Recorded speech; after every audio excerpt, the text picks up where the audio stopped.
श्री स्वामी समर्थ स्वामी कृपा ज्योतिष मध्ये मी भास्कराचार्य मंजुषा जोशी आपलं हार्दिक स्वागत करते। आज आपण समजून घेत आहोत संपूर्ण सप्टेंबर हा महिना वृश्चिक राशीच्या जातकांना कसा राहणार आहे। तुमची वृश्चिक रास आहे, राशी कुंडलीनुसार आपण माहिती घेत आहोत। सर्वप्रथम आपल्याला सांगू इच्छिते, आजचा हा महत्त्वपूर्ण व्हिडिओ तुम्ही संपूर्ण पहा। व्हिडिओ आवडला तर व्हिडिओला लाईक आणि शेअर करायला विसरू नका। तुमच्या दैनंदिन जीवनशैली व्यतीत करताना काही अडचणी येतात, समस्येतनं जावं लागते, मार्गदर्शनाची आवश्यकता वाटते, नक्की मला संपर्क करू शकता। त्यासाठी मी माझा संपर्क क्रमांक दिलेला आहे।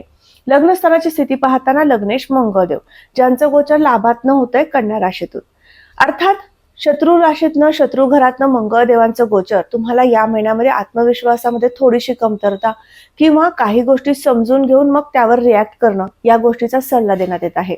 सगळ्यात महत्त्वपूर्ण गोष्ट म्हणजे तुम्हाला या महिन्यामध्ये धीराने घ्यायचं आहे। प्रत्येक गोष्ट धैर्याने तुम्हाला हाताळायची आहे, कारण प्रत्येक गोष्टीमध्ये उतावीळ स्वभाव होण्याची शक्यता आहे। ही गोष्ट अमुक वेळेतच व्हायला हवी असा काहीसा अट्टहास तुमचा या महिन्यात दिसून येत आहे। त्या धनस्थानाकडे जाऊया। धनस्थानावर आपण कुटुंबाचं सौख्य आणि संचय पाहतो। धनस्थानाचे अधिपती गुरुदेव होतात, ज्यांचं गोचर अष्टमातनं होते। अष्टम स्थानातनं गुरुदेव जेव्हा गोचर करतात त्यावेळेस अचानक लाभ प्राप्तीचे संकेत निर्माण करून देतात, परंतु तुम्हाला अष्टम स्थानातील गुरुदेवांचे एक फळ मिळतं, ते म्हणजे तुम्हाला गुरुदेवतेचं बळ नाहीये। त्रिकस्थानातनं गुरुदेव गोचर करतात त्यावेळेस तुम्हाला थोडीशी आर्थिक तंगी किंवा मंदीचे संकेत आणतात। त्यामुळे या महिन्यामध्ये संचयाच्या दृष्टीने हा महिना संमिश्र आहे, अल्प प्रमाणात संचय होऊ शकतो। कुटुंबाच्या सौख्याच्या दृष्टीने हा महिना संमिश्र आहे। एखाद्या विषयावरती मतावरती तुमच्या सगळ्यांचं अनुमोदन मिळेलच असं नाही, त्यामुळे या महिन्यात समजूतदारपणाने आणि धीराने घ्यावं असं सुरुवातीला सांगितलं आहे। पत्रिकेतील तृतीय स्थानाकडे जाऊयात। तिसरं घर पराक्रम, परिश्रम आणि कीर्ती प्रसिद्धीचं आहे। या ठिकाणी शनिदेवांची रास, त्यामुळे तुम्हाला संपूर्ण महिना थोडासा कष्टप्रधान राहणार आहे। या महिन्यात केलेल्या कामाचे नक्कीच योग्य मोबदला किंवा चीज होऊ शकतं। तुमच्या कामाची गती आणि कामाची एकसंगता लाभल्यास नक्कीच तुम्हाला हा महिना त्या कामामधनं यशदायी आणि लाभदायी ठरू शकतो। परिश्रमाच्या दृष्टीने हा महिना अधिक परिश्रमाचा आहे आणि प्रसिद्धीच्या दृष्टिकोनातून विचार केला, तुम्ही मीडिया क्षेत्रामध्ये काम करता किंवा युट्यूबर असाल तर तुम्हाला या महिन्यामध्ये थोडासा संघर्ष संभवतो, थोडे अधिक परिश्रम करावे लागणार आहेत। लाभस्थानावरनं आपण भावंडांचं सौख्य पाहतो। भावंडांच्या सौख्याच्या दृष्टीने हा महिना संमिश्र आहे। चतुर्थ स्थानाकडे जाऊया। चौथं घर वास्तू आणि वाहन सुखाचं आहे, मातृसुखाचं आहे। या सर्व दृष्टीने विचार केला, या ठिकाणी कुंभ रास येते, या ठिकाणी राहुदेव उपस्थित आहे, त्यामुळे घरामध्ये गृहामध्ये काहीतरी काम निघणं, गृहकलह होणं किंवा घरामध्ये एखादा धार्मिक विधीचं आयोजन करणं या सगळ्या गोष्टी या महिन्यात दिसून येत आहेत। वास्तू खरेदीसाठी आपण तुमची जन्मलग्न कुंडली तपासून घेणं आवश्यक आहे, परंतु राशी पत्रिकेनुसार वास्तूचं सौख्य कसं आहे ते पाहता येतं आणि त्या दृष्टीने हा महिना संमिश्र दर्शवतो। पंचम स्थानाकडे जाऊयात। पाचव्या घरावरनं शिक्षण, संतती आणि प्रेम प्रणय पाहतो। या ठिकाणी शनिदेव आहेत, त्यामुळे तुम्ही मेडिकल क्षेत्रामध्ये शिक्षण घेताय, त्याचबरोबर तुम्ही लॉ किंवा इंजिनिअरिंग क्षेत्रातलं शिक्षण घेताय। तुमच्या सर्व वर्गांसाठी अतिशय शुभ कालावधी आहे। तुम्ही स्पर्धा परीक्षेची तयारी करताय, एमपीएससी यूपीएससी संदर्भातील स्पर्धा परीक्षेची तयारी तुमची सुरू आहे।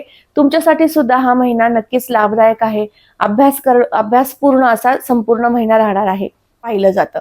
संततीच्या सौख्याच्या दृष्टीने हा महिना संमिश्र आहे।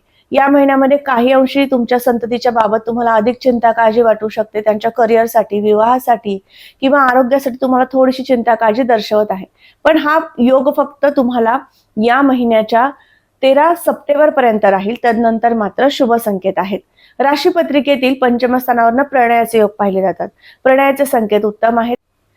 6व्या घरावरनं आपण रोगाचा संदर्भातील विचार करतो आणि त्याचबरोबर 6व्या घरावरनं आपण खरेदी विक्रीचे व्यापारही पाहतो।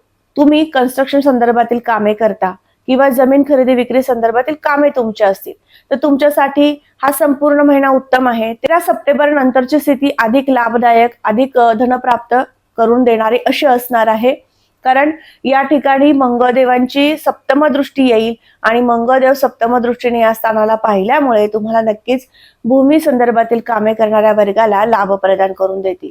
याबरोबर रोगासंदर्भात विचार केला तर कंबर, पाय पावलं आणि त्याचबरोबर उच्च रक्तदाबाचा त्रास तुम्हाला असेल तर नक्कीच या त्रासामध्ये थोडीशी वाढ होऊ शकते, त्यामुळे विशेष तुमच्या आरोग्याची काळजी घ्यायची आहे।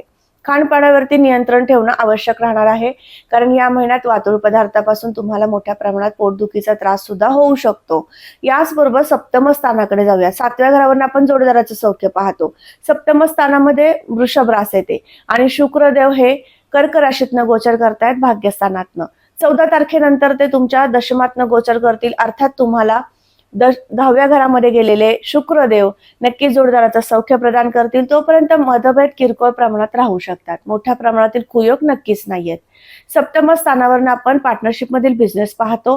तुमचा कन्स्ट्रक्शन, गोड पदार्थ, खाद्यपदार्थ, कापड, कागद, कॉस्मेटिक या संदर्भातील व्यापार असतील, या संदर्भातील व्यवसाय तुम्हाला पार्टनरशिप मध्ये सुरू करायचे असतील तर नक्कीच तुम्हाला हा संपूर्ण महिना उत्तम आहे, तुम्ही सुरू करू शकता. तुमच्या पार्टनर सोबत तुम्हाला जुळून घेण्यासाठी 13 तारखेनंतरची स्थिती उत्तम दर्शवते. भाग्य आणि शुभ संकेताच्या दृष्टीने हा महिना संमिश्र आहे. किरकोळ प्रमाणात तुम्हाला एखाद्या कामासाठी वारंवार प्रयत्न करावे लागतील. नोकरीचे योग या महिन्यात संमिश्र आहेत. प्रयत्न अधिक करावे लागतील नोकरी प्राप्त करून घेण्यासाठी. MNC कंपनीमध्ये जॉबसाठी प्रयत्न करताय, तुमच्यासाठी सुद्धा संमिश्र ग्रहमान आहे. राशी पत्रिकेतील दशम स्थानाकडे जाऊयात. उद्योग व्यापार आपण 10व्या घरावरनं पाहतो. 10व्या घरामध्ये असणारी सिंह रास या ठिकाणी रविदेव, केतुदेव, बुधदेव युती योग करत आहेत. त्यामुळे या युतीचे शुभ परिणाम तुम्हाला प्राप्त होतील 15 सप्टेंबर पर्यंत. सरकारी खात्यामध्ये तुमची काही कामे असतील तर ती नक्कीच 15 सप्टेंबरच्या आत करून घ्या. तुम्हाला उत्तमरित्या यश प्रदान करून देणारी स्थिती आहे. 15 सप्टेंबर नंतर मात्र तुम्हाला कामामध्ये थोड्याफार प्रमाणात अडचणी येऊ शकतात. बुधदेव आणि रविदेव युतियोग करत आहेत, परंतु ते केतुयुक्त आहेत. त्यामुळे तुमच्या व्यापारामधील काही छोट्या छोट्या गोष्टींकडे तुम्हाला विशेष लक्ष देण्याचा सल्ला या माध्यमातून देण्यात येत आहे. कारण या महिन्यात तुम्ही तुमच्या व्यापाराकडे व्यवस्थित लक्ष दिलं तर नक्कीच तुम्ही तुमचा व्यवसाय उच्च स्तरावर घेऊन जाऊ शकता. राशी पत्रिकेतील लाभस्थानाकडे जाऊयात. लाभस्थानात कन्या रास येते. या ठिकाणी मंगळदेव उपस्थित आहे. 13 तारखेनंतर मंगळदेव व्ययातनं गोचर करतील. लाभस्थानाचे अधिपती बुधदेव 15 सप्टेंबर नंतर त्याच ठिकाणावरनं गोचर करणार आहे. त्यामुळे सुरुवातीला सांगितल्याप्रमाणे लाभाची स्थिती या महिन्यात संमिश्र दृष्टीने विचार केला तर हा महिना संमिश्र आहे. काही अंश तुमच्या व्यापारासाठी, उद्योग व्यवसायासाठी आणि स्वतःसाठी तुम्हाला थोड्याफार प्रमाणामध्ये खर्चाचे योग आहेत. स्वतःसाठी शॉपिंग तुम्ही या महिन्यात नक्कीच करू शकणार आहात, कारण मंगळदेव 12व्या घरात आले की स्वतःचं व्यक्तिमत्व उंचावण्यासाठी, स्वतःकडे विशेष लक्ष देण्यासाठी तुम्हाला प्रवृत्त करत असतात. त्यामुळे 12व्या घरातील मंगळदेवांमुळे तुम्हाला आरोग्यासाठी आणि स्वतःच्या हेल्थसाठी, त्वचेसाठी तुम्हाला विशेष लक्ष देण्याचे योग येतील आणि त्या माध्यमातून पैसा तुमचा खर्च होऊ शकतो. अर्थात हा खर्च सकारात्मक आपण जास्त मोठ्या प्रमाणात म्हणू, अगदी अल्प प्रमाणात योग्य ठिकाणी खर्च तुमचा होणार नाही, वायफळ खर्च होऊ शकतो. 12 स्थान आणि 12 स्थानावरून आपण आता माहिती घेतली. ज्यांना विवाह करायचे त्यांना 8वा गुरु सुरू आहे.